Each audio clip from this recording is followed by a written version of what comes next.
நான் இருப்பது கடவுளின் அருளால் தான். புனித பவுல் கடவுளின் அருள் அல்லது கிருபையை பற்றி இன்று பேசுகிறார். 1 கொரிந்தியர் 15:10 இப்படி சொல்கிறார்: நான் இப்போது இந்த நிலையில் இருப்பது கடவுளின் அருளால் அல்லது கிருபையால் தான். கடவுளின் அருள் அல்லது கிருபை என்றால் என்ன? கடவுளின் சிறப்பான அன்பு, இரக்கம், மன்னிப்பு ஆகிய எல்லாமே சேர்ந்ததுதான் கடவுளின் அருள் அல்லது கிருபை என்று சொல்கிறோம். கடவுளின் கிருபை அல்லது அருள் ஒரு மனிதனுக்கு எல்லா நிலையிலுமே தரப்படுகின்றது. ஆனால் மனிதனாக இருந்து அதை நான் உணர்கிறேனா என்பதைத்தான் பவுல் இன்று நமக்கு ஒரு கேள்வியாக தருகிறார். எரேமியா புத்தகம் 1:5 எரேமியா இவ்வாறு உணர்கிறார்: நான் தாய் வயிற்றில் உன்னை உருவாக்கும் முன்பே அறிந்திருந்தேன்.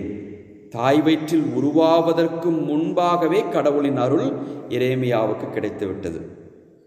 கலாத்தியர் 1:15 பவுல் இப்படி கூறுகிறார்: தாய் வயிற்றில் இருந்த போதே என்னை தனக்கென ஒதுக்கி வைத்து தமது அருளால் அழைத்த கடவுள். அதாவது கர்ப்பத்தில் இருக்கும் பொழுதே கடவுளின் கிருபையை பவுல் உணர்ந்திருக்கின்றார். லூக்கா 1:25 எலிசபெத் இவ்வாறு உணர்கிறார்: இகழ்ச்சியை நீக்க ஆண்டவர் என் மீது அருள் அல்லது கிருபை கொண்டார். ஒரு மகனை பெற்றெடுக்கும் பொழுது கிடைக்கக்கூடிய கிருபையை எலிசபெத் உணர்ந்தார். லூக்கா 1:28 மரியாளுக்கு ஒரு அருள் கிடைக்கிறது. கப்ரியேல் தூதர் இப்படி சொல்கிறார்: அருள் மிக பெற்றவரே வாழ்க.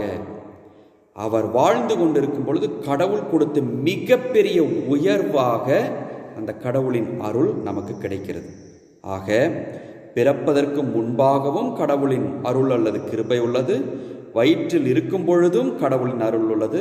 பிறக்கும் பொழுதும் கிடைக்கிறது. வாழ்வில் முன்னேற்ற நிலையின் பொழுதும் நமக்கு கிடைப்பது கடவுளின் அருள் அல்லது கிருபை. இதை நாம் உணர்ந்து பழக வேண்டும். உணர்ந்து பழகினால்தான் நான் இப்போது இருப்பது கடவுளின் கிருபையால் என்பதை நாம் பிறருக்கும் சொல்ல முடியும்.